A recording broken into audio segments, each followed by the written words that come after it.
কাঁচামালের সংকটে যে কোনো সময় বন্ধ হয়ে যেতে পারে রাষ্ট্রায়ত্ত একমাত্র তেল পরিশোধনাগার ইস্টার্ন রিফাইনারি লিমিটেড।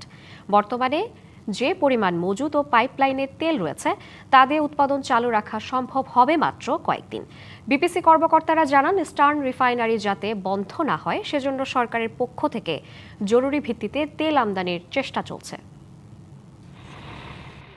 দেশে বছরের জ্বালানি তেলের চাহিদা প্রায় ৭২ লাখ টন। এর মধ্যে ৯২% চাহিদা মেটাতে হয় আমদানি করে, আর ৮% পাওয়া যায় স্থানীয় উৎস থেকে। সরবরাহ করা জ্বালানির মধ্যে ১৫ লাখ টন অপরিশোধিত জ্বালানি পরিশোধন করে ইস্টার্ন রিফাইনারি।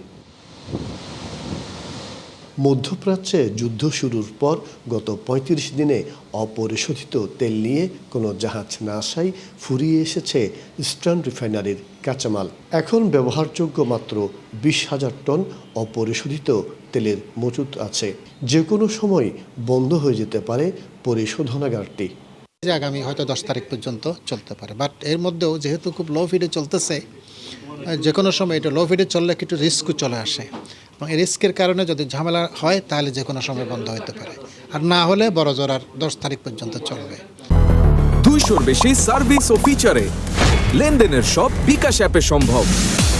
ইস্টার্ন রিফাইনারিতে কাঁচামালের সংকট হওয়ায় সরকার বিকল্প পথে সৌদি আরব থেকে ১ লাখ টন অপরিশোধিত তেল আমদানি করছে। পার ডে আমার ১ লাখ মেট্রিক টন যদি ক্রুড আসে, তো এখানে ধরেন আমরা ৩৬,০০০ মেট্রিক টন শুধু ডিজেল পাই। যে মজুদ রয়েছে এটা দিয়ে আরো ১০ দিন চলবে, আর আমাদের নেক্সট কার্গোটা চলে আসবে মের ফার্স্ট উইক। চলতি মাসে অপরিশোধিত তেলের চালান নিয়ে আর কোনো জাহাজ আসবে না চট্টগ্রাম বন্দরে। যে জাহাজের শিডিউল আছে সেটি আসতে পারে ১ মে।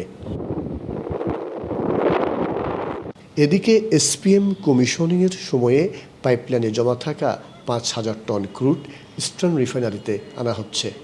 ঠিকমতো যদি ফিনিশ প্রোডাক্টও আনতে না পারে তাহলে জ্বালানি সমস্যা অবশ্যই হবে, এবং সেক্ষেত্রে আমাদের আরও কৃচ্ছ্রতা সাধনের পথে যেতে হবে।